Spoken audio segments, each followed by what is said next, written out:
Captain Taman stared at the screen in his command chair.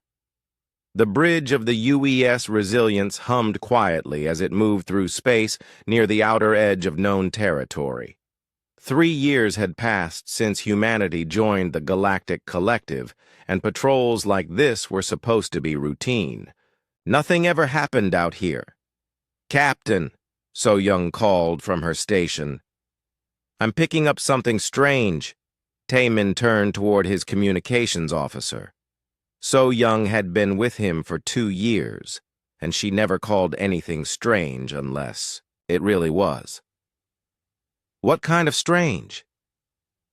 "It's a distress signal, sir, but it's not from any human ship." So Young's fingers moved across her controls. The computer is trying to translate it now. The bridge fell silent except for the soft beeping of machines. Hyunwoo, the chief engineer, looked up from his repair reports. The rest of the crew waited. "Translation complete," the ship's AI announced, in its calm voice. Message reads, "Help us. They are killing everyone. We cannot fight. We do not know how to fight. Our children are dying. Please, someone help us." Taman felt his stomach twist. "How old is this signal?" So Young checked her readings. "About 3 weeks, sir. It came from the Vega 7 system." "That's not in our patrol zone," Hyunwoo said quietly. Tae-min knew the rules. Human ships were supposed to stick to their assigned areas. Earth Command had made that very clear when they joined the Galactic Collective. Humans were new members, and they needed to follow orders exactly. "Play the message again," Tae-min ordered. The translated voice filled the bridge again. It sounded desperate and scared. In the background, they could hear what might have been explosions or weapons fire. Then the message ended. "Sir," So Young said carefully, "there's more. The signal was sent by someone called the Villani. According to our database, they're a peaceful species. They've never been in any wars." "Who's attacking them?" Tae-min asked. "The message mentions the Korthak Empire. They're—" So Young paused. "They're not very nice, sir. The database says they believe other species are inferior." Tae-min closed his eyes for a moment. He thought about his daughter back on Earth. If someone was hurting her and nobody helped because of rules and borders, how would he feel? "Hyunwoo, how long would it take to reach their system?" The engineer checked his charts. "About 2 days at maximum speed, sir. But, Captain, we don't have orders to go there." "I know." Tae-min stood up. "So Young, send a message to Earth Command. Tell them about the distress call. Ask for permission to investigate." "Yes, sir." While they waited for a response, Tae-min walked around his bridge. His crew was good. They came from different parts of Earth, but they worked together like family. So Young was from Korea, just like him. Hyunwoo had grown up in Seoul. They understood each other. "Captain," So Young said after an hour, "Admiral Ji-eun is responding." The main screen flickered and Admiral Ji-eun appeared. She looked tired, as she always did these days. Running Earth's space forces was not easy. "Captain Tae-min," she said formally, "I received your message about the alien distress call." "Yes, ma'am. We're requesting permission to investigate." Admiral Ji-eun was quiet for a long moment. "Captain, you know our situation. We just joined the Galactic Collective 3 years ago. Many alien species still don't trust us. We can't afford to make mistakes. Ma'am, someone is asking for help." "I understand that, but this isn't our responsibility. The Galactic Collective has rules about these things. If they wanted our help, they would ask for it." Tae-min felt frustrated, but he kept his voice calm. "What if we just took a look? A quick reconnaissance mission?" "Absolutely not. Continue your patrol route. That's an order." The screen went dark. Tae-min sat back down in his chair. His crew watched him, waiting. "Sir?" So-young asked quietly. Tae-min thought about the scared voice in the message. He thought about children dying while people followed rules. He thought about what kind of person he wanted to be. Hyun-woo set course for the Vega 7 system, maximum speed. "Sir, the Admiral said, I heard what she said, but that message is 3 weeks old. If we wait for permission, there might be nobody left to save." Hyun-woo smiled slightly. "Yes, sir. Course plotted." So-young, record a message to Earth Command. Tell them we received another distress call from the same system. Tell them we're conducting an emergency humanitarian mission. "Is that true, sir?" So-young asked. "It will be true by the time they get the message." The ship turned and began moving toward the Vega 7 system. Tae-min knew he might be ending his career, but he didn't care. Some things were more important than following orders. 2 days later, they arrived at the edge of the Vega 7 system. What they saw made them all sick. "My God," Hyun-woo whispered. The system had 7 planets, just like Earth's solar system. But the 4th planet was covered in smoke and fire. Even from space, they could see that cities were burning. So-young. "Any more distress calls?" "Yes, sir. Dozens of them. They're all saying the same thing. Please help us. We don't know how to fight." "How many ships are in the system?"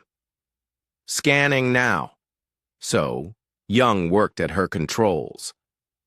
"I count 43 ships in orbit around the 4th planet. They're all Korthak design." 43? Hyun-woo shook his head. "We're just one ship." Tae-min studied the display. The Korthak ships were much bigger than the Resilience. Their weapons were probably stronger, too. But they weren't expecting anyone to interfere.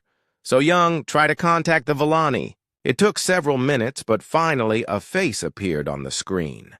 It was like nothing they had ever seen. The alien looked similar to a deer from Earth, but it walked on 2 legs and had large, gentle eyes. "Please," the alien said in broken English. "Are you here to help us?"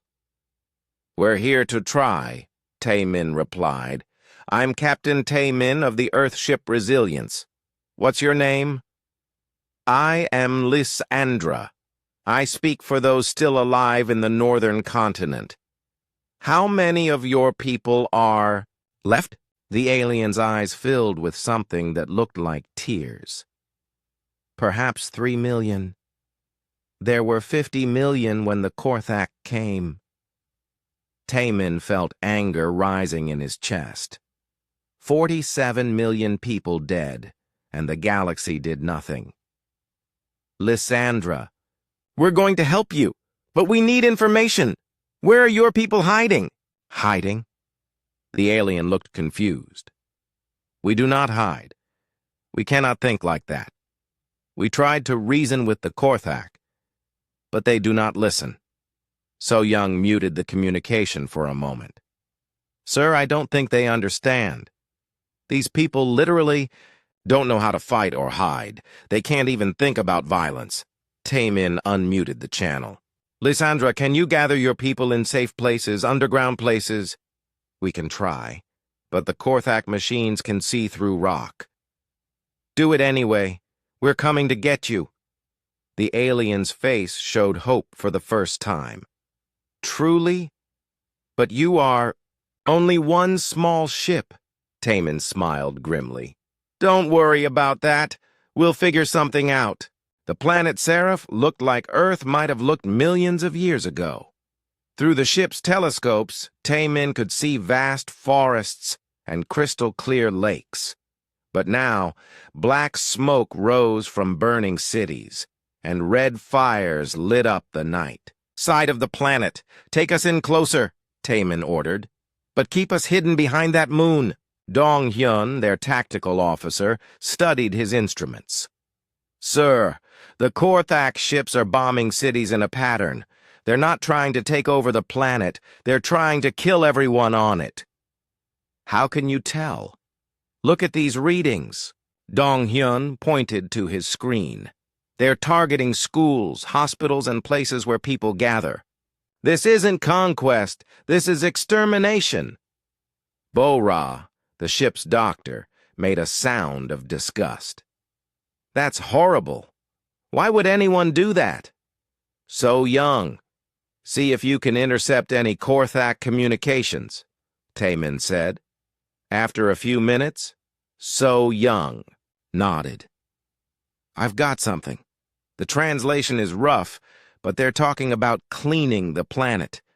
They say the Vellani are too weak to be useful as slaves, so they're just killing them all." Wu Jin, their security chief, stood up from his station. "Sir, we have to do something." Taemin agreed, but what could they do? "Dong Hyun, what kind of weapons do the Korthak ships have?" "Plasma cannons, mostly, and some kind of energy beam. Weapon. Our shields could probably handle a few hits, but not from 40 ships. What about their ground forces?" "I'm detecting about 2,000 Korthak soldiers on the surface. They're using some kind of energy weapons, too." Taemin made a decision. "We can't fight all their ships, but maybe we can help some Vellani escape. Wu Jin, take a team down to the surface. Find survivors and bring them back." "Yes, sir. How many people should I take?" "Take Sang Ho and Dal Nim. 3 people should be enough for a scouting mission." "What if we run into Korthak soldiers?" Taemin thought about it. "Try to avoid them. But if you can't, do whatever you have to do." An hour later, Wu Jin's team landed their shuttle in a forest near a burning city. The air smelled like smoke and something else they couldn't identify. When they reached the edge of the city, they found out what the smell was. "My God," Sang Ho whispered. Bodies were everywhere. Vellani civilians lay in the streets where they had been shot down. The Korthak soldiers had not been quick about it. Many of the dead still reached toward buildings where they had been trying to find safety. "This is murder," Dal Nim said angrily. They moved carefully through the streets, looking for survivors. The Vellani were beautiful creatures, tall and graceful with large eyes and soft fur. They looked like they had never hurt anything in their lives. Finally, they heard voices coming from beneath a collapsed building. Wu Jin called out in English, and after a moment a Vellani answered. "Help us! We are trapped!" It took 20 minutes to move the rubble. Underneath they found 12 Vellani adults and 8 children. The aliens were injured and scared, but alive. "Who are you?" one of the Vellani asked. "Are you more Korthak?" "No," Wu Jin said gently. "We're humans. We came to help you." "Humans?" The Vellani looked confused. "We do not know this word. We're from a planet called Earth. We heard your distress signal." The oldest Vellani, a female, stepped forward. "I am Velnara. You came to help us. But why?" "We are not your people." Wu Jin didn't know how to explain it. "Because someone was hurting you, and that's wrong." "Wrong?" The female tilted her head. "The Korthaks say we are inferior. They say strong species have the right to destroy weak ones. The Galactic Collective agrees." "The Collective knows about this?" Sang Ho asked. "Yes. We asked them for help when the Korthak first came. They said this was an internal matter. They said the Korthak had legitimate claims to our territory." Wu Jin felt sick. "What kind of claims?" "They said we were too weak to deserve a planet. They said if we could not defend ourselves, we should not exist." Dal Nim clenched his fists. "That's not how things should work." "It is how things have always worked in the galaxy," Velnara said sadly. "Only the strong survive. The weak are eliminated. This is natural law. Not where we come from, Wu Jin said. On Earth, the strong protect the weak. The Vellani stared at him like he had said something impossible. We need to get you to our ship, Wu Jin continued. Can you walk? Some of us. Others are injured. Bo-Ra would have to look at the injured ones. But first they had to get everyone to safety. They started moving toward their shuttle, supporting the wounded Vellani. That's when they heard the sound of approaching vehicles. Korthak Patrol, Sang-Ho said, checking his weapon. Hide, Wu Jin ordered. They ducked behind the ruins of a building, just as 3 Korthak vehicles came around the corner. The vehicles stopped, and 6 Korthak soldiers got out. The Korthak were big, almost twice the size of humans. They had thick, armored skin and carried weapons that hummed with energy. They moved like predators, always looking for something to kill. One of the Korthak said something in their own language. Another one laughed. They were joking about something. So young. Can you translate what they're saying? Wu Jin whispered into his communicator. After a moment, So Young's voice came back quietly. They're talking about how easy it is to kill. Vellani! One of them says it's not even fun anymore because the Vellani don't fight back. The Korthak soldiers started walking toward their hiding place. They had some kind of scanner that was beeping faster as they got closer. They're going to find us, Dalnim whispered. When they do, protect the Vellani, Wu Jin said. The first Korthak came around the corner of the building. When he saw the humans and Vellani, he smiled and raised his weapon. He never got a chance to fire. Wu Jin moved faster than the Korthak expected. His combat knife went into the alien's throat before the creature could react. Sang-Ho shot the second. Korthak in the chest with his rifle, and Dalnim threw a grenade that took out the other 4. The whole fight lasted maybe 10 seconds. The Vellani stared at the human soldiers with wide eyes. Velnara spoke first. How did you move so fast? The Korthak are warriors. They have fought many battles. We train for this, Wu Jin said simply, but you are so small compared to them. Sang-Ho smiled grimly. Size doesn't matter if you know what you're doing. Your weapons are not as advanced as theirs. Doesn't matter, Dalnim added. We hit them before they could use their weapons. The Vellani looked at each other with expressions the humans couldn't read. You killed them, Velnara said slowly. Yes, they were going to kill you. But you barely know us. We are not your family or your people. Why would you risk your lives? Wu Jin thought about it. Because it was the right thing to do. The right thing? Yes. When someone is hurting innocent people, you stop them. That's what decent people do. Velnara was quiet for a long moment. In all our history with the galaxy, no species has ever said such a thing.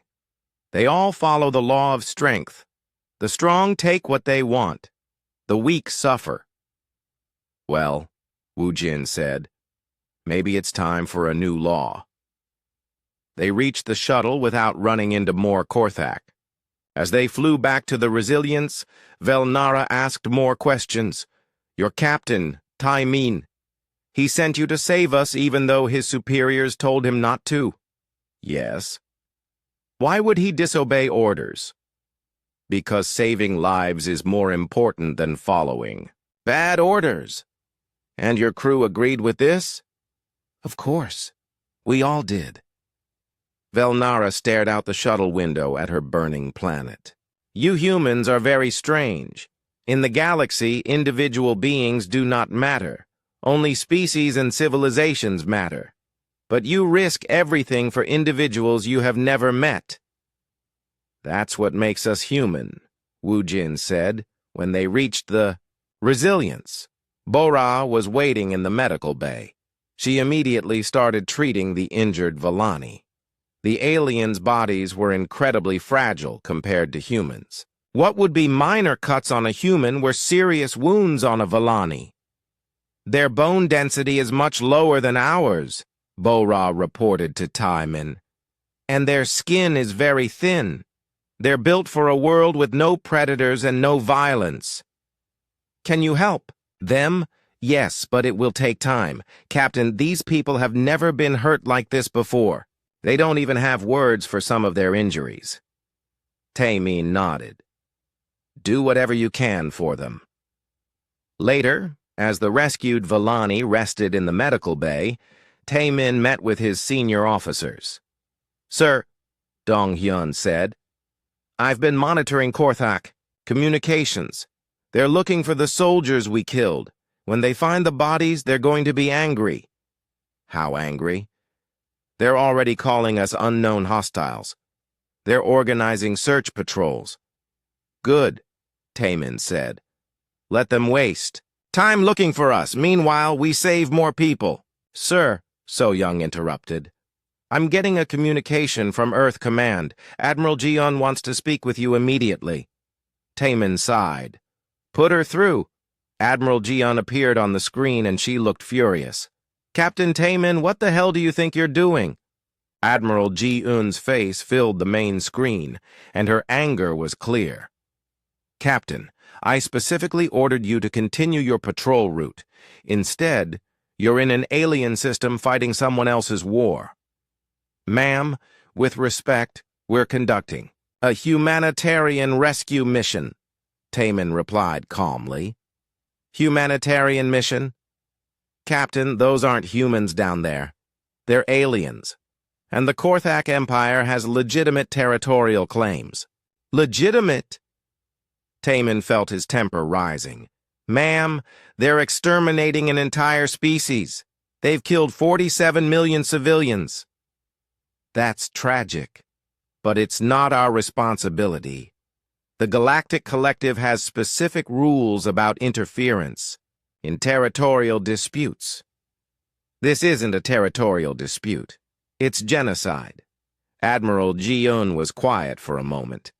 Captain, I understand your feelings, but humanity has been part of the Galactic Collective for only 3 years. We can't afford to make enemies. What about making friends? Taimin asked. The Volani will remember who helped them and who didn't. If any of them survive, the Admiral said bluntly. Captain, you have 12 hours to extract yourself from that system. That's an order. The communication ended. Taimin looked around, his bridge at his officers. They were all watching him. Sir? So-young asked quietly. We stay, Taimin said. We came here to help people, and that's what we're going to do. Even if it means court-martial? Hyun-woo asked. Even if it means that. His crew smiled. They had all hoped he would say that. Woo Jin, prepare another rescue mission. This time, take a larger team. Yes, sir. Where should we go? So-young, have you been monitoring Volani distress calls? Yes, sir. There's a large group hiding in caves about 50 kilometers from where we went before. Maybe 300 survivors. That's a lot of people, Woo Jin said. We'll need multiple shuttles. Take whatever you need, but be careful. The Korthak are looking for us now. 2 hours later, Woo Jin led a team of 8 soldiers toward the caves. This time they took 2 shuttles and more equipment. Dalneem flew one shuttle while Sang-ho flew the other. The caves were hidden in a mountain range, but the Korthak had sensors that could detect life signs. It was only a matter of time before they found the hiding Volani. There, Sang-ho said, pointing to a valley between 2 peaks. Life signs are coming from those caves. They landed the shuttles and hiked up to the cave entrance.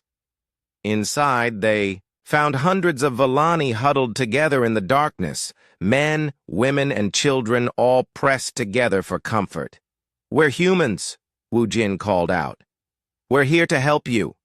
An elderly Volani male approached them. I am Mordain. Are you the ones who saved people from the city?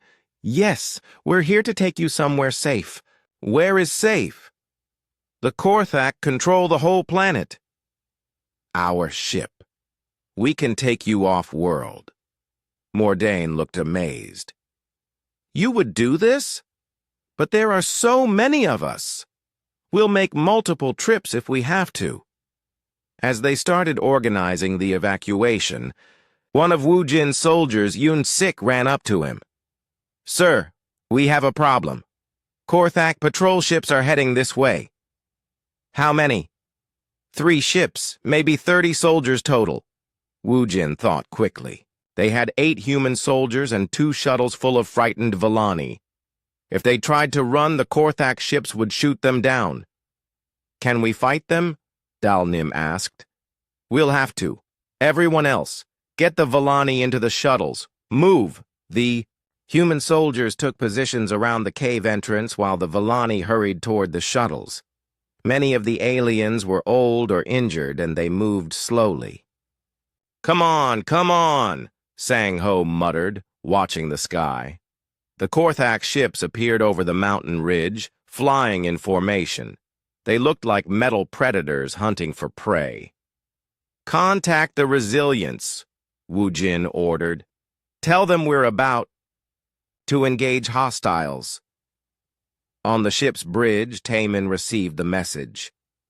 Dong-hyun, how long until the Korthak ground forces reach our people? Maybe 10 minutes, sir. Can we help them? Not without giving away our position. If the Korthak fleet spots us, we're finished. Taemin watched the tactical display, feeling helpless. His people were about to fight for their lives, and he couldn't help them. On the ground, the Korthak ships landed and soldiers poured out.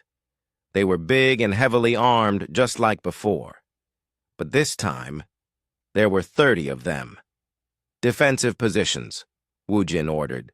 The human soldiers spread out behind rocks and cave formations. They had good cover, but they were badly outnumbered. The Korthak commander, a massive alien with scars across his face, spoke in heavily accented English. Humans, you are interfering with Korthak operations. Surrender now, and your deaths will be quick. No thanks, Wu Jin called back. We're good where we are. Your choice. The commander raised his weapon and fired. The battle began. The Korthak had better weapons and armor, but the humans had something the aliens didn't expect: speed and tactics. While the Korthak fired from standing positions, the humans moved constantly. They used the rocky terrain to disappear and reappear, always attacking from unexpected angles. Sang-Ho rolled behind a boulder just as a plasma blast melted the rock where he had been standing. He came up firing, his rifle shots hitting 2 Korthak. Soldiers, before they could react, Dalnim used a grenade to collapse part of the cave entrance, creating more cover while blocking the Korthak advance. But the aliens kept coming. For every Korthak the humans killed, 2 more took their place.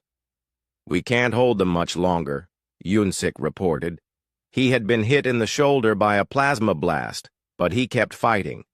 That's when Sang-Ho did something that shocked everyone. Korthak soldier got close enough to hit Sang-Ho with a direct plasma blast. The energy beam should have killed him instantly. Instead, Sang-Ho stumbled backward, clutched his wounded shoulder, and kept fighting. The Korthak soldier stared in amazement. Impossible! That blast should have killed you. Well, it didn't, Sang-Ho said and shot him. The other Korthak began to hesitate. They had never seen anything survive their weapons like that. What are these creatures? One of them said in their own language. Wu Jin heard the translation through his communicator and realized something important. The Korthak were afraid. Push. Forward, he ordered his team. The humans attacked aggressively, and the Korthak fell back. Several of the aliens were actually running away. They're retreating, Dalnim said, amazed. Sir, Yunsik reported, The shuttles are loaded. All the Villani are aboard. Fall back to the shuttles. We're leaving. As they flew back to the Resilience, the humans treated their wounded while the Villani watched in amazement. How are you? Still alive? Mordain asked Sang-Ho. We saw the Korthak weapon hit you. Tough skin, Sang-Ho joked, but he was wondering the same thing. On the ship, Bo-Ra examined the wounded soldiers. This is incredible, she told Tae-Min. Sang-Ho took a direct hit from a Korthak plasma weapon. It should have killed him, but he only has second-degree burns. How is that possible? I'm not sure, but it's not just him. Yunsik was hit by shrapnel that should have gone right through him. Instead, it barely broke the skin. Mi-Jin, their science officer, looked up from her computer. Captain, I think I know what's happening. I've been analyzing the data we collected about the Korthak and other galactic species. What did you find? Sir, most alien species evolved on what they call garden worlds, planets with stable climates, no dangerous weather, plenty of food, and no major predators. So Earth is completely different. According to galactic classifications, Earth is a Class 12 Deathworld. A what? A planet so dangerous that most galactic species would die within hours of landing there. We have extreme weather, dangerous animals, poisonous plants, and diseases that kill. We have earthquakes, volcanoes, hurricanes, and ice ages. Tae-Min began to understand. You're saying we're tougher than other species because Earth is a harder place to live? Much tougher. Our bones are denser, our skin is thicker, our immune systems are stronger, and our reflexes are faster. We're built to survive on a world that tries to kill us every day. What does that make us in galactic terms? Mi-Jin smiled. It makes us apex predators, sir. We're deathworlders. In the entire galaxy, there might be only a handful of species as tough as we are. The bridge was quiet as everyone absorbed this information. So, Young, have you been monitoring Korthak communications? Tae-Min asked. Yes, sir. They're calling us unknown hostiles and possible apex species. They're scared of us, sir. Scared of 8 humans? Yes, sir. According to their transmissions, they've never encountered anything like us. Species that can survive their weapons, fight at night, and use tactics they don't understand. Tae-Min looked around his bridge. His crew was made up of ordinary humans from Earth. None of them had thought of themselves as particularly tough or dangerous, but apparently, by galactic standards, they were terrifying. Sir, Dong-Hyun interrupted, we have a problem. Long-range sensors are detecting a large Korthak fleet moving toward this system. How large? Over 100 ships, sir, including dreadnoughts. They're coming for us? It looks that way. Estimated arrival time is 18 hours, Tae-Min thought. About the hundreds of Villani refugees now aboard his ship, and the millions still dying on the planet below. So Young, send a message to Earth Command. Tell them we need help. What should I say, sir? Tell them the Korthak Empire is about to. Learn what happens when you threaten a Deathworld species. 3,000 light-years away, on Harmony Station, the Galactic Collective's capital, Council Speaker Zephyr received the most disturbing report of his long career. The aquatic hydran's tentacles twitched nervously as he read the intelligence. Summary from Korthak space. Impossible, he whispered to himself. The report described humans, the new species that had joined the collective only 3 years ago, engaging Korthak military forces and winning. Not just winning, but doing so with impossible efficiency. 8 humans had defeated 30 Korthak soldiers, and 1 human had survived a direct plasma blast. Zephyr immediately called an emergency session of the High Council. Within hours, representatives from across the galaxy gathered in the Great Council Chamber. The Thylorian delegate, Casthek, floated in his environmental suit filled with methane gas. The crystalline representatives of the Confederacy stood motionless, their bodies reflecting the chamber's lights.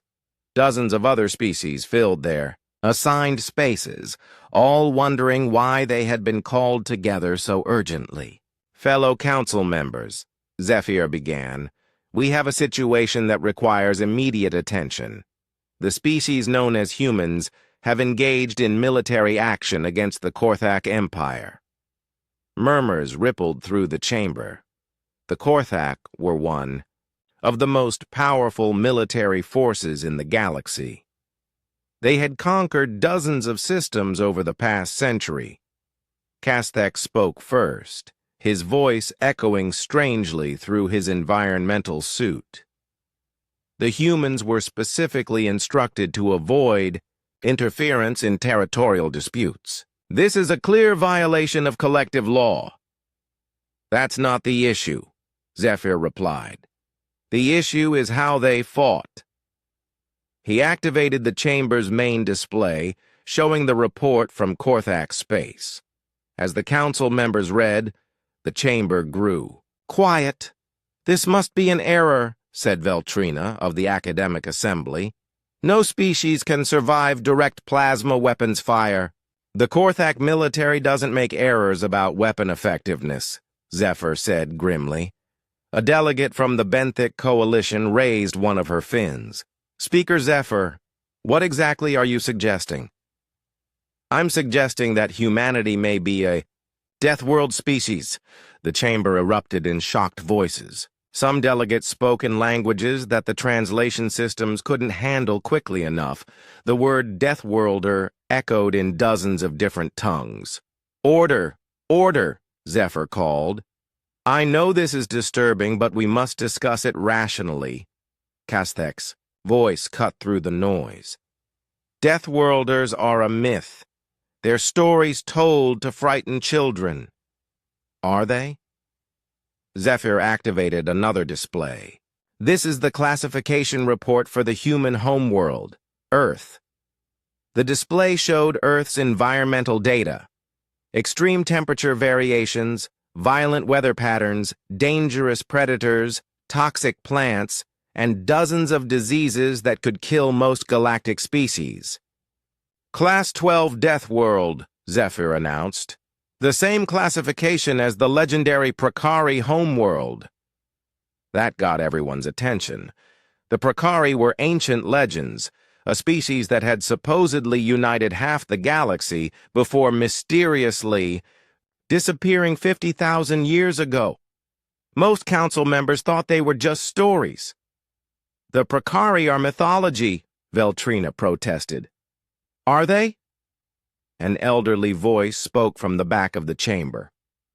Everyone turned to look at Korthane, the oldest member of the council. He represented a species so ancient that most others had forgotten their name. He rarely spoke, but when he did, everyone listened. I am old enough to remember the last Deathworlder contact, Korthane said slowly. My great ancestor left records. The Prakari were real, and they nearly destroyed our civilization. Destroyed it? Casthek asked. I thought the Prakari were supposed to be peaceful. They were. That was the problem. Korthane moved slowly to the center of the chamber. They could not understand why stronger species would harm weaker ones. They spent 300 years trying to fix the galaxy. What happened to them? No one knows. They simply vanished one day. But the changes they made lasted for millennia. They established the concept of protection of innocent life and intervention against genocide, ideas that were completely foreign to galactic civilization. Zephyr felt his blood growing cold. And now we have another Deathworld species asking the same questions. Meanwhile, on Earth, the news of Captain Taemin's actions had reached the highest levels of government. President In-suk sat in the emergency session room with her top advisors, watching reports from the Vega 7 system. "How many ships do the Korthak have moving toward our people?" she asked. Defense Minister Seok-jin checked his tablet. "Over 100, ma'am, including several dreadnoughts. Our single ship won't stand a chance." "What are our options?" Foreign Minister Acha spoke carefully. "Ma'am, we could order Captain Taemin to withdraw immediately. It would strain relations with the Galactic Collective, but it might prevent a war." "And abandon the Vellani?" "Ma'am, with respect, they're not our people. We have to think about Earth's security." President In-suk looked at the display showing Vellani refugees aboard the Resilience. They looked frightened and grateful. "Seok-jin, what would it take to mount a rescue operation?" "Ma'am, are you seriously considering military action against the Korthak Empire? I'm considering protecting our people and innocent civilians." "Answer the question." Seok-jin sighed. "We'd need at least 50 ships to have a chance. The Korthak have advanced weapons and armor, but our people survived their weapons." "Yes, ma'am, that's unexpected. Our soldiers seem to be much tougher than we realized." Acha leaned forward. "Ma'am, if we send military forces, the Galactic Collective will view it as an act of aggression. We could be expelled from the galaxy community. And if we don't send forces, Captain Taemin and his crew will die, along with the Vellani refugees they're trying to save." The room was quiet for a moment. "Ma'am," Seok-jin said finally, "there is another consideration. If we successfully fight the Korthak, other species will take notice. It could change how the galaxy sees humanity. For better or worse. Unknown. But it will definitely change things." President In-suk thought about her own children, safe in Seoul. Then she thought about the Vellani children dying on Seraph. "Seok-jin, prepare the fleet. We're going to Vega 7. "Yes, ma'am. What should I tell the crews?" "Tell them they're about to show the galaxy what Earth is capable of." Back on the Resilience, Captain Taemin was dealing with his own problems. The Korthak fleet was 18 hours away, and he had hundreds of Vellani refugees aboard his ship. "Hyun-woo, can we evacuate more people before the fleet arrives?" "Sir, we're already overloaded. We have people sleeping in cargo bays. If we take on more, life support will fail." "Sir," Da-yoon, their pilot, spoke up. "I've been thinking about the Korthak fleet. They're coming straight for us, but they don't know exactly where we are." "What are you suggesting?" "Hit-and-run tactics. We evacuate as many Vellani as we can, then disappear before the fleet arrives. Make them search for us. 1 ship against 100. 1 fast ship with better pilots against 100 slow ships with predictable tactics."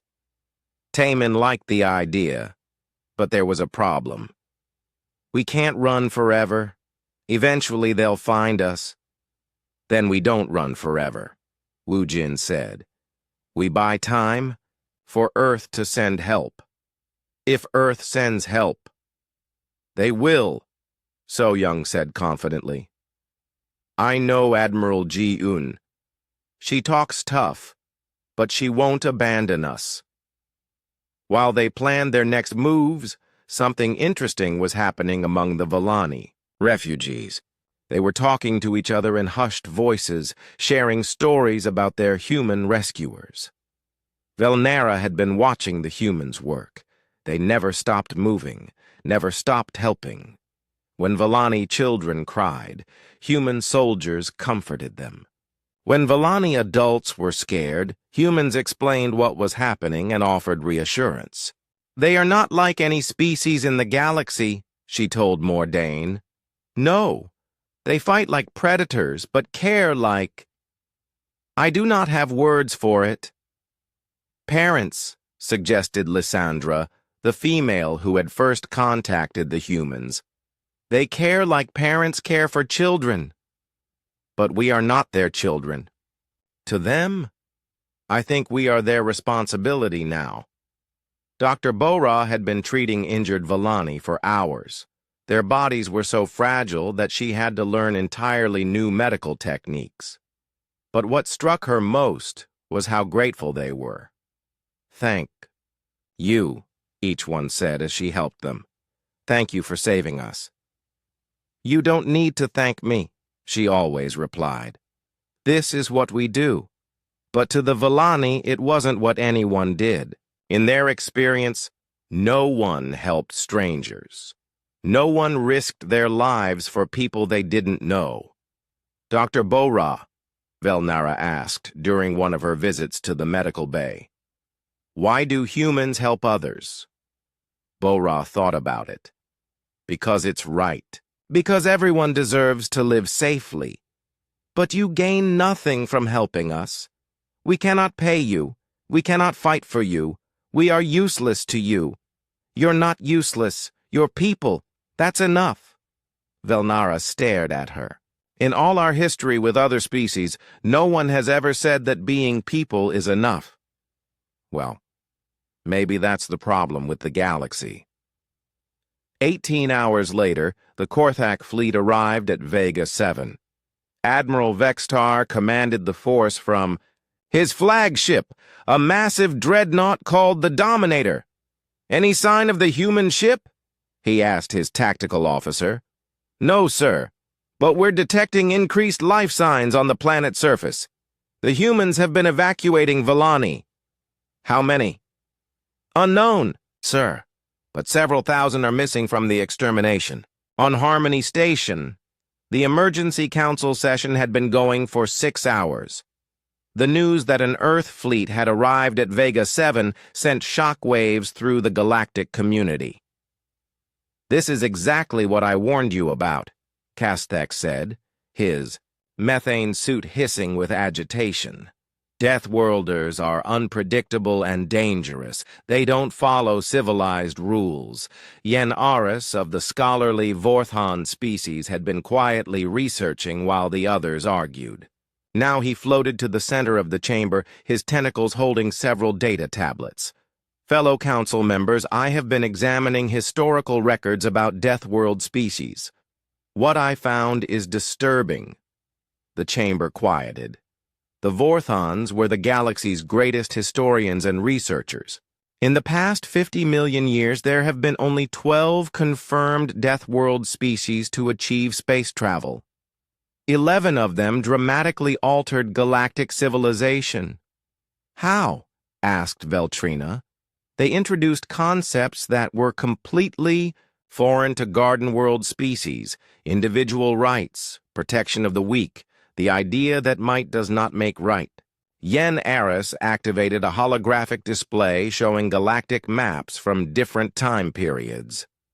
Each time a Deathworld species joined galactic society, wars ended, slavery was abolished, and previously inferior species gained rights.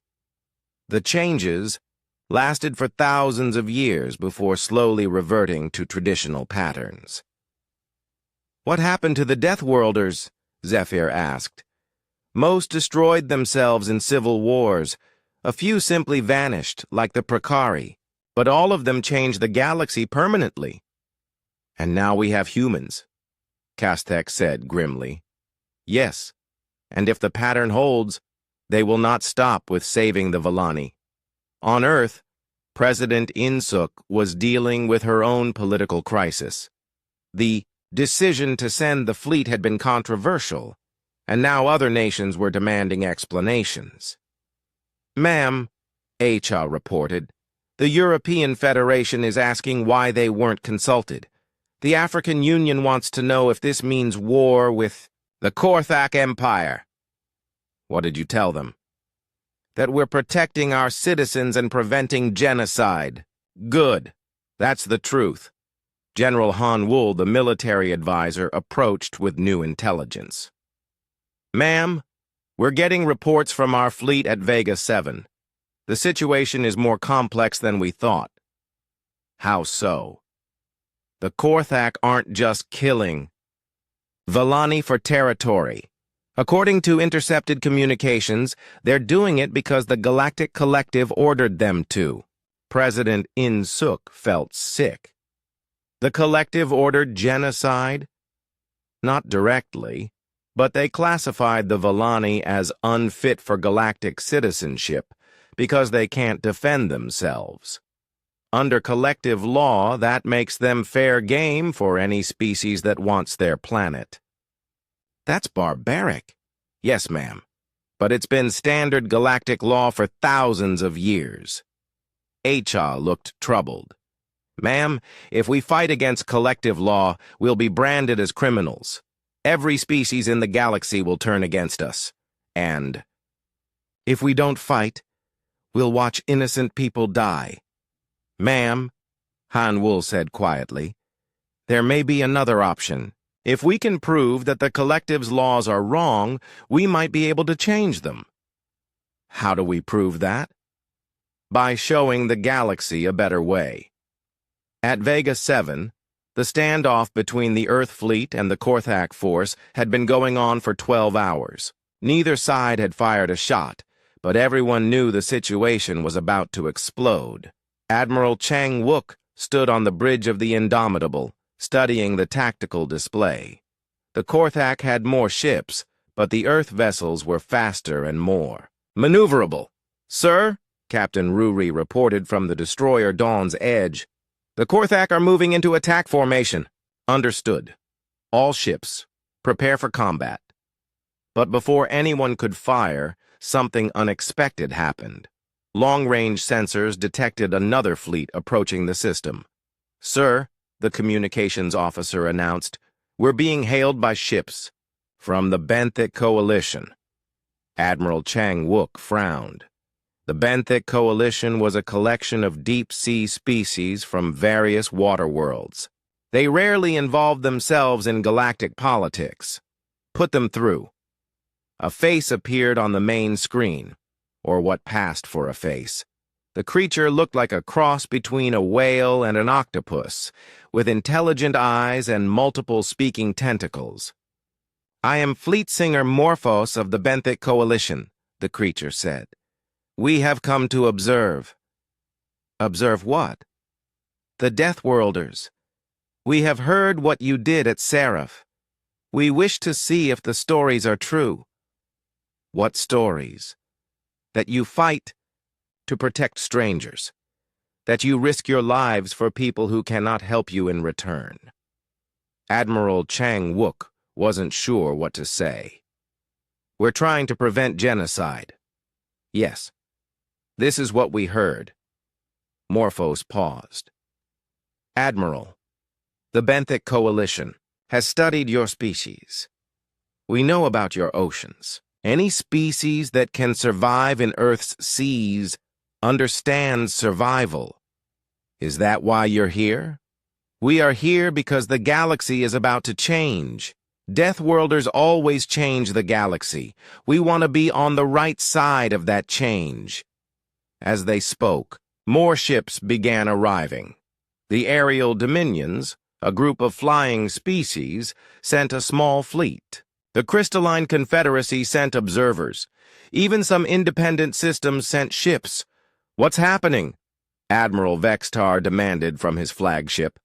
The Korthak commander was watching his tactical advantage disappear as more ships arrived. Sir, his intelligence officer reported. It appears that news of the humans has spread throughout the galaxy. Species are choosing sides. Choosing sides in what? Unknown, sir. But some are supporting the humans, others are supporting us, and many are just watching. On the planet below, Captain Taemin was dealing with a different kind of problem. The Valani refugees aboard his ship were asking questions that he didn't know how to answer. Captain, Velnara said during one of their conversations. What will happen to us after this is over? What do you mean? When the fighting stops, where will we go? Our planet is destroyed. We have no home. Taemin realized he hadn't thought about that. They had been so focused on saving Vellani lives that they hadn't considered what would happen next. "We'll find you a new home," he said. "Where? What species will accept refugees who cannot defend themselves?" That was a good question. According to galactic law, the Vellani were considered inferior because they couldn't fight. No other species would want them. "Then we'll find you a planet of your own." "And who will protect us from the next species that decides we don't deserve to exist?" Taemin was quiet for a moment. "We will." Velnara stared at him. "You would do that? Protect us permanently?" "If we have to." "But why? What do you gain from it?" "The knowledge that innocent people are safe. That's enough." Velnara spoke with other Vellani about this conversation. They found it difficult to understand. In the galaxy they knew, no species helped another without expecting something in return. "Perhaps," suggested Lysandra, "that is why the galaxy is the way it is." Meanwhile, other Vellani were learning about humans in different ways. Kyung Min, the human engineer, had been teaching some of the younger Vellani about Earth technology. "Your computers are very different from ours," said a Vellani named Tillman. "How so?" "Ours are designed for efficiency and logic. Yours seem designed for creativity." "Yeah, we like to improvise. Make things work even when they're not supposed to." "Why?" "Because sometimes the manual is wrong. Sometimes you have to figure things out for yourself." Tileman found this fascinating. In Vellani society, everything followed established patterns. The idea of improvising was alien to them. "Could you teach us this improvisation?" "Sure. But why do you want to learn?" "Because if we are going to survive in this galaxy, we need to learn how to think like humans." Dr. Han Newell had been training Vellani in basic survival skills. It was challenging because their entire culture was based on cooperation and trust. "Okay," she explained to a group of Vellani, "if someone threatens you, what should you do?" "Try to understand why they are angry," replied one of them. "No, if someone is trying to hurt you, you get away from them as fast as possible." "But what if they have a good reason for being angry?" "It doesn't matter. Your safety comes first." The Vellani found this concept very difficult. They had been raised to believe that violence was never acceptable, even in self-defense. Dr. Hanuel asked, "Velnara, how do you decide when it is acceptable to hurt someone? When they're trying to hurt innocent people? When talking doesn't work and someone's life is in danger? And who decides who is innocent?" Hanuel thought about it. "I guess we all do. Each person has to make that choice." "That is a very big responsibility." "Yes, it is. But it's better than letting someone else make the choice for you." As the political situation grew more tense, something unexpected began happening on social media networks across the galaxy. Species that had never communicated directly began talking to each other about the situation at Vega 7. Young members of different species, especially those who had grown up with galactic internet access, began questioning why genocide was considered acceptable. They shared videos of Vellani refugees aboard human ships being treated with kindness and respect. "Why can't we do this?" asked a young Thylorian on one popular forum. "Why do we let the strong kill the weak?" "Because that's how the galaxy works," replied an older member. "It's natural law." Maybe natural law is wrong. The conversation spread across hundreds of worlds. For the first time in galactic history, ordinary citizens were questioning the basic principles of Emperor Drakmor of the Korthak Empire had ruled for 40 years. In that time, he had conquered 15 star systems and eliminated 6 species that he considered inferior. He had never met serious resistance. Now, looking at the reports from Vega 7, he felt something he had not experienced in decades. Uncertainty. "Admiral Vex Tar," he said through the communication link, "you are facing a small fleet of unknown deathworlders. Why have you not destroyed them?" "My Emperor, the situation is complicated.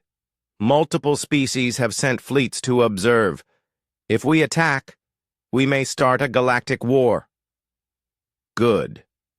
It is time the galaxy learned to respect Korthak's strength." "Sir, these humans are not like other species. Our intelligence reports suggest they are extremely dangerous." Emperor Drakmor snarled. "How dangerous can they be? They have been in space for less than a century. We have been conquering worlds for thousands of years."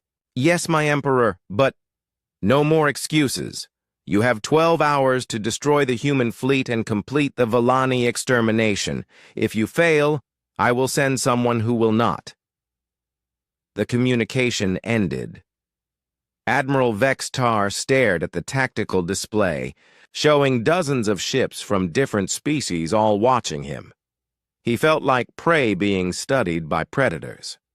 "Sir," his tactical officer reported, "the humans are moving."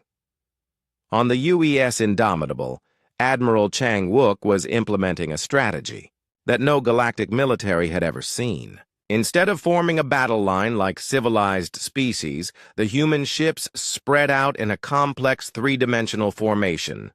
"All ships, begin Pattern 7, Chang Wook ordered.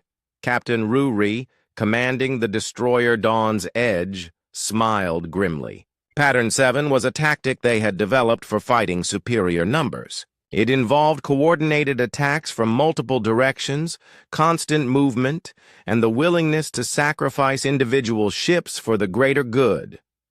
"Sir," reported the tactical officer on the Indomitable, "the Korthak are moving into standard. Battle formation. Predictable," Chang Wook replied. "Communications. Send a message to all allied ships. Tell them to stay back and observe. This is our fight." Fleet Singer Morphos of the Benthic Coalition received the message aboard his ship. "Why do the humans want to fight alone?" he asked his crew. "Unknown," Fleet Singer. "Perhaps they do not. Trust us?" "No," Morphos said slowly. "I think they want to protect us." The battle began when the Korthak Dreadnought Dominator fired its main plasma cannon at the Indomitable. The massive energy beam struck the human flagship's shields, which held but flickered dangerously. "Return fire," Chang Wook ordered calmly. The Indomitable's weapons were different from standard galactic armaments. Instead of energy beams, they fired solid projectiles at incredible speeds. The kinetic rounds punched through the Dominator's shields like they weren't there. "Impossible!" Admiral Vex Tar shouted. "Our shields are rated against all known weapons." "Sir, the human weapons are not energy-based. They're using some kind of advanced kinetic projectiles." While the flagships dueled, the rest of the human fleet implemented their wolfpack tactics. Groups of 3 or 4 ships would appear, attack, a Korthak vessel with overwhelming force, then disappear before reinforcements could arrive. Captain Sang Mi, commanding the cruiser Iron Will, led her squadron against a Korthak heavy cruiser. The alien ship was twice the size of any human vessel, but it was slow and predictable. "Attack Pattern Delta," she ordered. "Hit them from all sides." The 3 human ships attacked simultaneously. The Korthak captain tried to turn his ship to face the main threat. But by the time he decided which ship was most dangerous, all 3 had fired and were already moving to new positions. "Sir," the Korthak tactical officer reported, "we can't lock onto them. They're moving too fast and too unpredictably." The Korthak ship shuddered under multiple impacts. Its shields failed and kinetic rounds began hitting the hull directly. "Abandon ship," the Korthak captain ordered. But instead of destroying the escaping life pods, the human ships began rescuing them. Captain Sang Mi opened communications with the fleeing Korthak. "This is Captain Sang Mi of the Earthship Iron Will. We're going to pick up your crew." You're going to capture us?" "We're going to save you. Your ship is about to explode." The Korthak captain was confused. In his experience, enemies didn't rescue each other. Across the battlefield, similar scenes were playing out. Human ships fought with incredible ferocity, but they also rescued enemy survivors. It was behavior that the Korthak had never encountered. "What kind of warriors are these?" Admiral Vextar demanded. "Sir, they fight like predators, but they save lives like— I don't have a word for it." "Healers?" "No, sir. Healers don't fight. These humans do both." The Korthak weren't the only ones watching in amazement. On the Benthic Coalition flagship, Fleet Singer Morphos was recording everything. "Do you see this?" he said to his crew. "They're fighting to save everyone, including their enemies." Fleet Singer: "Is this normal Deathworlder behavior?" "I don't know. No one has seen Deathworlders fight for 50,000 years. The tide of battle began to turn when Captain Ji-hoon of the Destroyer Guardian executed a maneuver that shocked both sides. His ship was badly damaged and losing life support when a Korthak dreadnought targeted a transport full of Vellani refugees. "Sir," his tactical officer reported, "the dreadnought is charging weapons. If they fire, the transport won't survive." Ji-hoon didn't hesitate. "Ramming speed. All power to engines." "Sir, that's suicide." "No, that's the job." The Guardian accelerated directly toward the massive Korthak ship. The alien saw it coming and tried to change course, but they were too slow. The human destroyer struck the dreadnought's weapon array just as it was about to fire. The explosion destroyed both ships, but the transport full of refugees escaped safely. Admiral Vextar watched his most powerful ship die and felt something he had never experienced: fear. "Sir," his communications officer reported, "we're receiving surrender requests from 12 of our ships. Surrender. Korthak do not surrender. Sir, their crews are saying they don't want to fight enemies who rescue their wounded." That makes no sense. But it made perfect sense to the Korthak crews. They had been taught that war was about strength defeating weakness. But the humans were strong and still chose to save lives. It challenged everything the Korthak believed about the galaxy. On the planet below, Captain Taman was monitoring the space battle while conducting rescue operations. His ship was carrying over 2,000 Vellani refugees, far beyond its normal capacity. "Sir," Hyun Woo reported, "life support is at maximum capacity. We can't take any more people." "How many Vellani are still on the surface?" "Maybe 1 million, sir." Taman closed his eyes. 1 million people they couldn't save. "Sir," So Young interrupted, "I'm getting multiple communications from other ships." "What kind of ships?" "Civilian vessels, sir. From a dozen different species. They're offering to help with the evacuation." Taemin looked at the display in amazement. Ships from the Benthic Coalition, the Aerial Dominions, and even some independent traders were asking permission to land and pick up refugees. "They want to help?" "Yes, sir. They're saying that if humans can risk their lives for strangers, they can too." For the first time in days, Taemin smiled. "Give them landing coordinates. Let's save everyone we can." In space, the battle was reaching its climax. Admiral Chang-wook's fleet had lost 6 ships, but they had destroyed or disabled over 30 Korthak vessels. More importantly, they had rescued thousands of enemy crew members. "Sir," the communications officer announced, "Admiral Vextar is requesting a ceasefire. Patch him through." The Korthak commander appeared on the main screen.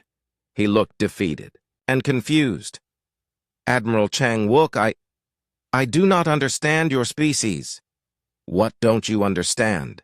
You fight with the fury of apex predators, but you save the lives of your enemies. This contradicts everything we know about warfare." "Maybe everything you know about warfare is wrong." "Perhaps." "Admiral, I am prepared to discuss terms." "The terms are simple.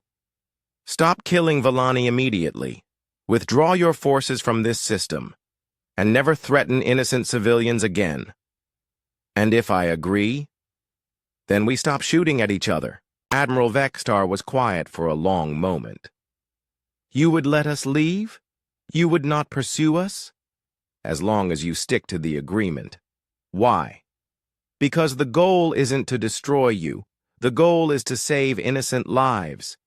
Vextar had fought hundreds of battles, but he had never met an enemy who offered mercy after victory. "Admiral, I need to consult with my Emperor." "You have 1 hour." Emperor Drakmore's response came exactly 1 hour later. Instead of accepting the terms, he sent 3 more fleets toward Vega 7. "It seems your Emperor prefers war to peace," Chang-wook observed when he informed Admiral Vextar. "My Emperor believes that showing mercy is weakness." "Your Emperor is wrong. Mercy is the strongest thing in the galaxy." "How can mercy be strong?" "Because it takes more strength to save a life than to take one." Admiral Vextar thought about the human ships rescuing his crews even while fighting for their lives. "Admiral, if I were to defect, would your people accept me?" "That depends. Would you help us save innocent lives?" "Yes. I am tired of killing people who cannot defend themselves." "Then you're welcome to join us." The news that a Korthak admiral had defected to the human side sent shockwaves throughout the galaxy. On Harmony Station, emergency sessions continued around the clock. The arrival of Emperor Drakmore's massive fleet changed everything. Over 300 Korthak warships emerged from hyperspace, forming the largest military force assembled in recent galactic history. At their head was the Emperor's personal flagship, the Annihilator, a dreadnought twice the size of any other ship in the system. "Attention all vessels!" Emperor Drakmore's voice boomed across all communication channels. "I am Emperor Drakmore of the Korthak Empire. You are harboring terrorists and interfering with legitimate military operations. Withdraw immediately or be destroyed." Admiral Chang-wook stood on the bridge of the Indomitable, looking at the tactical display. His combined fleet now included ships from 6 different species, but they were still outnumbered 3-1. "Admiral," Fleet Singer Morphos called from his flagship, "our combined fleet has 87 ships. The Korthak have over 300. "I can count," Chang-wook replied. "Are you having second thoughts?" "No. My people have made their choice. We fight." Similar confirmations came from the other allied commanders. The aerial dominions, the independent systems, even Admiral Vextar's defected Korthak ships all confirmed their commitment to the fight. On the planet below, the evacuation continued desperately. Captain Taman coordinated with civilian ships from dozens of species, all working together to save Villani lives. "How many are left?" he asked So Young. "Maybe 200,000, sir, but we're running out of time." Through the observation windows, they could see the massive Korthak fleet approaching. The Emperor's flagship alone carried enough firepower to destroy everything in the system. Sir, Velnara approached Captain Tae-min. You should leave us. Save yourselves. We're not leaving anyone behind. But you will all die for us. We are not worth that sacrifice. Tae-min turned to face her. Yes, you are. Every innocent life is worth protecting. Even at the cost of your own lives? Especially then. Velnara stared at him with wonder. In all her people's contact with galactic civilization, no one had ever valued Vellani lives over their own. Across the galaxy, other species were also making choices. The news from Vega 7 had spread through social media networks, and public opinion was forcing governments to take sides. On the Thylorian homeworld, massive protests filled the capital city. Young Thylorians demanded that their government support the humans instead of the Korthak.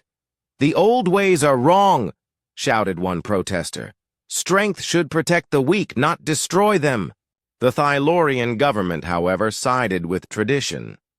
The Korthak Empire is our ally, announced Prime Minister Velthos. We cannot abandon thousands of years of established order for the emotional appeals of one deathworld species. Similar debates raged on hundreds of worlds. The galaxy was dividing along lines that had never existed before. Those who believed in the traditional law of strength, and those who thought the humans might be offering something better. On the academic. Assembly's capital world, Professor Yilandra addressed her students. We are witnessing the most significant moment in galactic history. A deathworld species is challenging the fundamental principles of our civilization. Professor, asked one student, what will happen if the humans win? Then everything changes. The concept that might makes right will be replaced by the idea that strength should protect the weak. And if they lose, then the galaxy continues as it always has. The strong prey on the weak, and we call it natural law.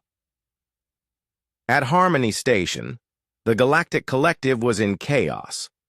Emergency sessions continued around the clock as delegates argued about how to respond. We must support the Korthak, insisted Kasthek. The humans are dangerous revolutionaries who threaten galactic stability. The humans are trying to prevent genocide, countered a delegate from the Benthic Coalition. How is that threatening stability? Because it challenges the natural order, Kasthek replied. If inferior species cannot be eliminated, where does it end? Do we give rights to every primitive creature in the galaxy? Maybe we should, said a quiet voice.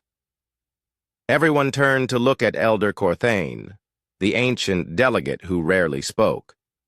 Elder, Zephyr said carefully. What do you mean? I mean that perhaps the primitive creatures are not the ones we think they are. Korthane moved slowly to the center of the chamber. I have been reviewing our oldest records from the time of the Prakari. The mythical Deathworlders, not mythical, real, and according to the records, they asked the same questions the humans are asking now. Why do the strong kill the weak? Why don't we protect innocent life? Why is suffering acceptable? What happened to them? They saved the galaxy from a plague that would have killed billions. Then they vanished, leaving only a message. We go to prepare the way for those who will come after us. The chamber was silent. Elder, Veltrina asked carefully, are you suggesting the humans are connected to the Prakari? I'm suggesting that Deathworlders may serve a purpose we don't understand. Perhaps they appear when the galaxy needs to change. At Vega 7, the final battle was about to begin. Emperor Drakmor had given the Allied fleet one last chance to surrender, and Admiral Changwook had refused. All ships, Changwook transmitted to his fleet. Remember why we're here.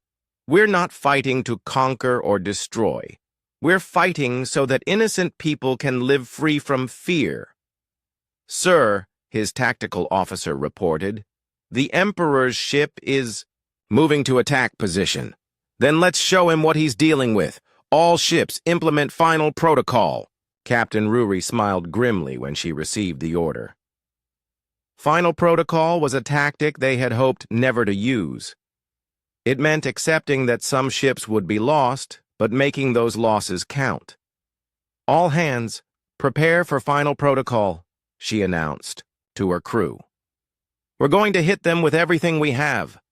The Korthak fleet attacked in traditional formation, expecting the Allies to meet them in conventional battle lines. Instead, the human ships scattered in all directions while their allies provided covering fire. What are they doing? Emperor Drakmor demanded. Unknown, my Emperor. They appear to be retreating. No, Admiral Vextar said from his new position. Aboard a human ship. They're not retreating, they're positioning. The Admiral was right. The human ships had spread out in a complex three-dimensional formation that surrounded the Korthak fleet. When they attacked, it was from every direction at once. Impossible, the Emperor shouted. No one can coordinate attacks from so many positions. But the humans could. Years of training in Earth's dangerous environments had taught them to work as a team under impossible conditions. Each ship captain made independent decisions that supported the overall strategy. Captain Sang Mi led her squadron in a suicide run against one of the Emperor's escort dreadnoughts. Her 3 ships attacked simultaneously, overwhelming the massive vessel's defenses. Captain, her tactical officer reported, their return fire will destroy us. I know. All hands abandon ship. Set the reactor to overload. Ma'am, you don't have to stay. Yes, I do. Someone has to guide the ship home. Captain Sang Mi stayed at her post as her crew evacuated. When the Korthak dreadnought fired its main weapons, her ship was already ramming into its hull. The explosion destroyed both vessels, but it also created a gap in the Emperor's defenses. Magnificent, Fleet Singer Morphos observed. She traded her life to save others.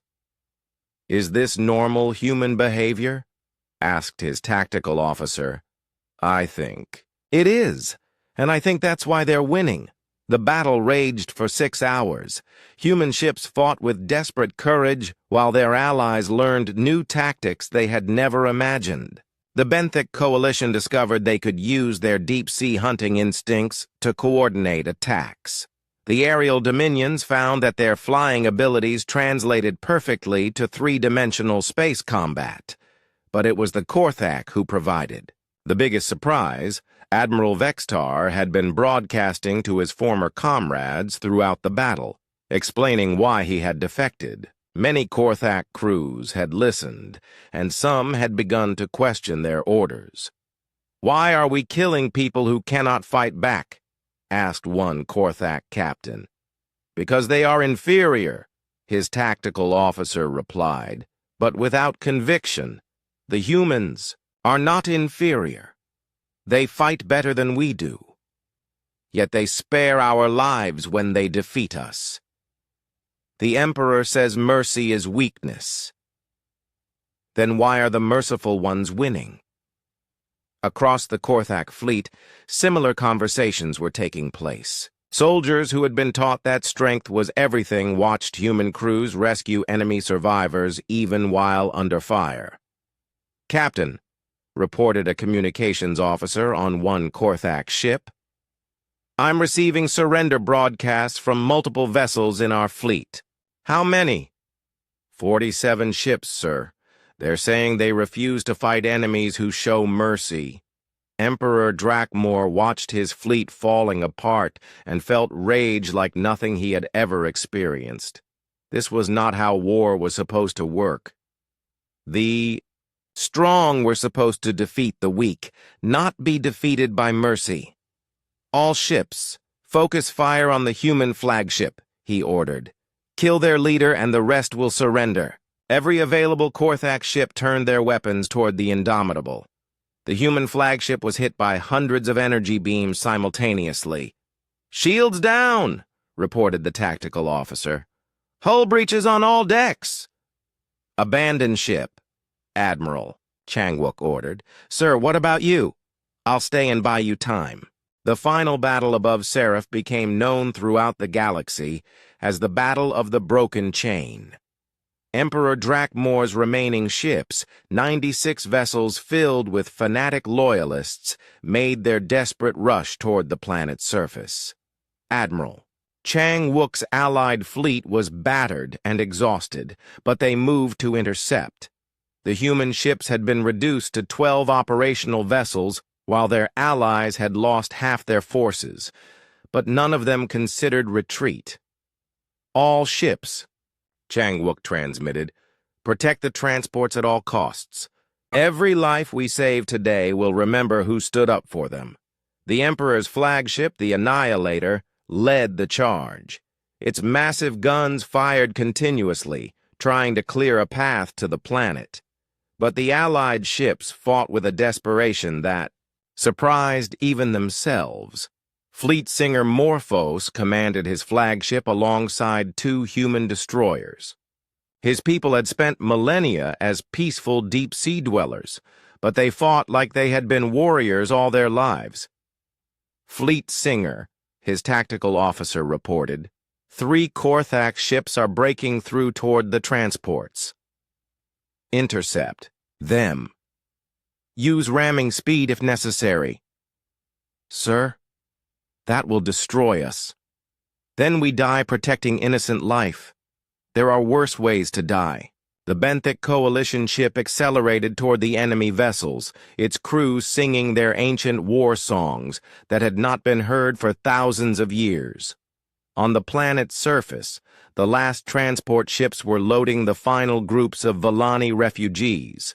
Captain Taman watched the space battle through his ship's telescopes, knowing that each explosion might represent hundreds of lives lost. "Sir," So Young reported, "the last transport is away. All Vallani civilians are off the planet." "How many did we save?" 847,000, sir. Out of the original 50 million. Taman felt the weight of those numbers. Over 49 million people had died because the galaxy considered them inferior. "Sir," Hyunwoo interrupted, "sensors are detecting multiple hyperspace signatures. Something big is coming." New ships began emerging from hyperspace around Seraph, but these weren't Korthak reinforcements. They were vessels from species that had never worked together before. Young members of the Thylorian military had mutinied against their government's orders and brought their ships to help. Independent traders and explorers from dozens of species had formed impromptu fleets. Even some academic assembly research vessels had armed themselves and joined the fight. "This is Commander Til Vonis of the Thylorian Freedom Fleet," announced one of the new arrivals. "We're here to help protect innocent life." "Thylorian Freedom Fleet?" Admiral Changwook asked. "Yes, sir. We reject our government's decision to support genocide. Young people across the galaxy are coming to help you." Similar announcements came from dozens of other ships. The youth of galactic civilization had watched the battle broadcasts and decided they wanted to be part of something better than the old order. Emperor Drakmor watched the new arrivals with growing despair. His military coup was becoming a galactic revolution. "My Emperor," his tactical officer reported, "we're detecting more hyperspace signatures." "More rebels?" "No, sir. These are different." The ships that emerged were unlike anything anyone had ever seen. They were massive, ancient, and clearly built by technology far beyond current galactic capabilities. "Unknown vessels," Admiral Changwook transmitted. "Please identify yourselves." The response came in a voice that sounded like wind through deep forests. "We are the gardeners. We have been watching."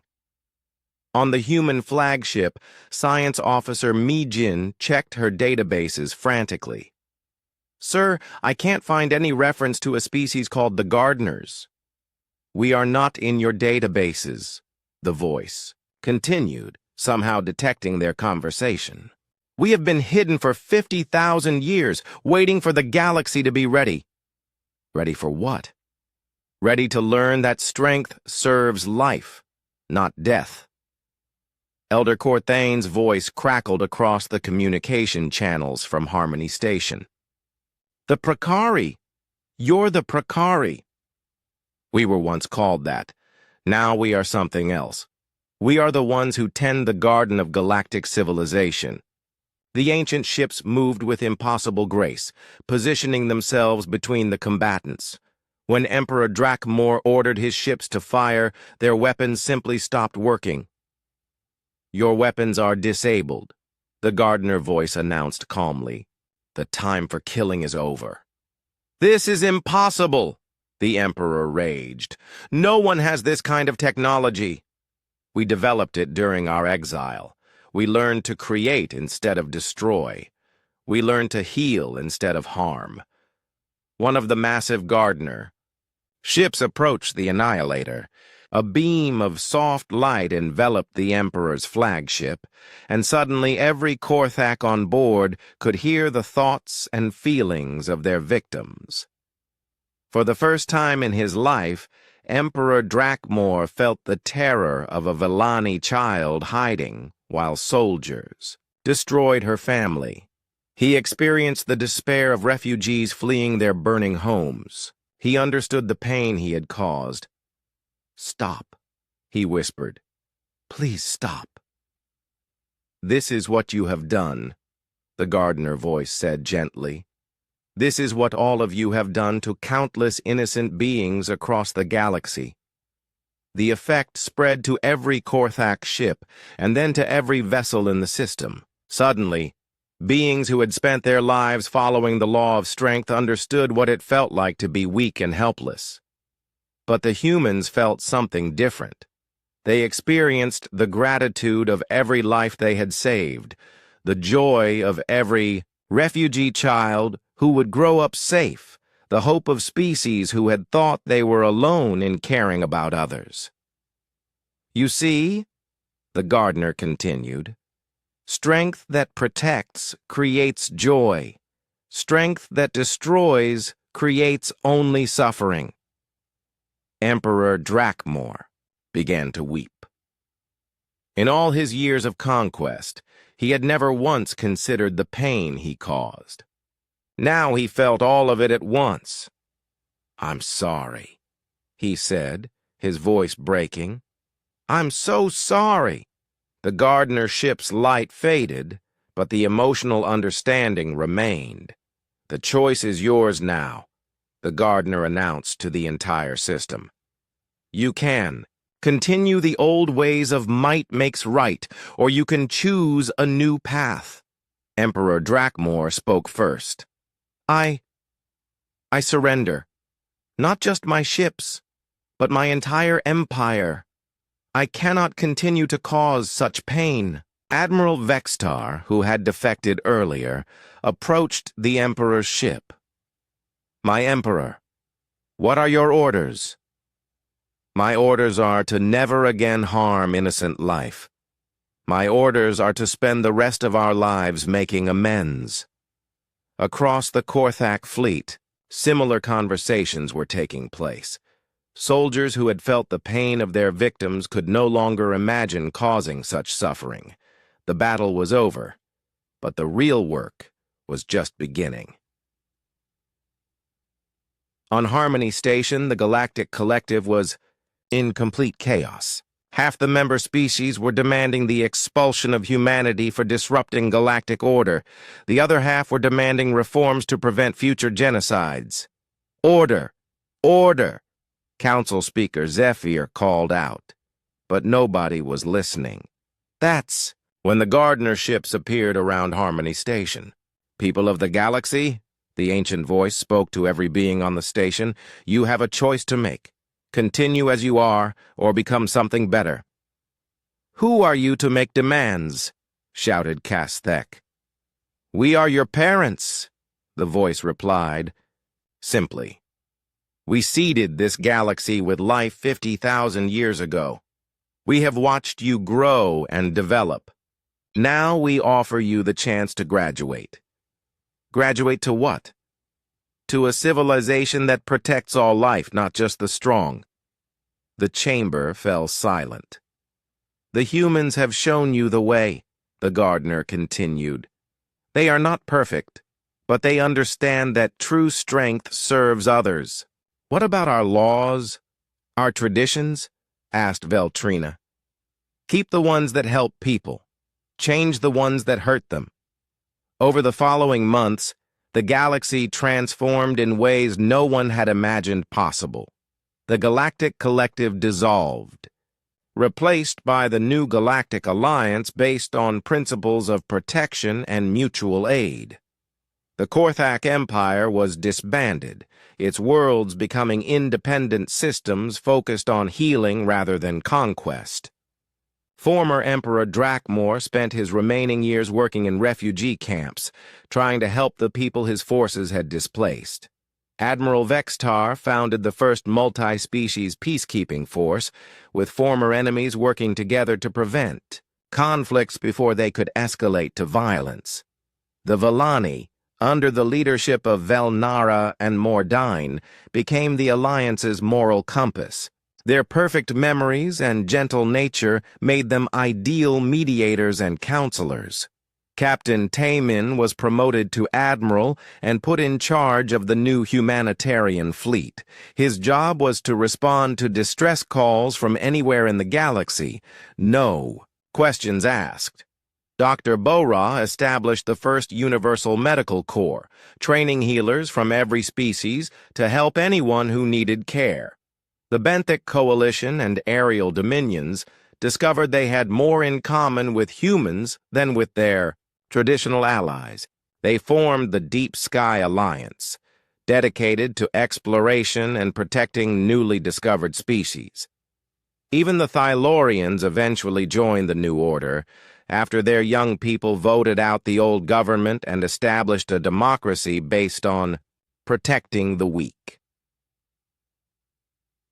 5 years after the Battle of the Broken Chain, President Insuk stood before the first General Assembly of the new Galactic Alliance. Representatives from over 300 species filled the Great Hall, but this time, they were united by shared values rather than fear. 5 years ago, she said, a small ship answered a distress call. Today, we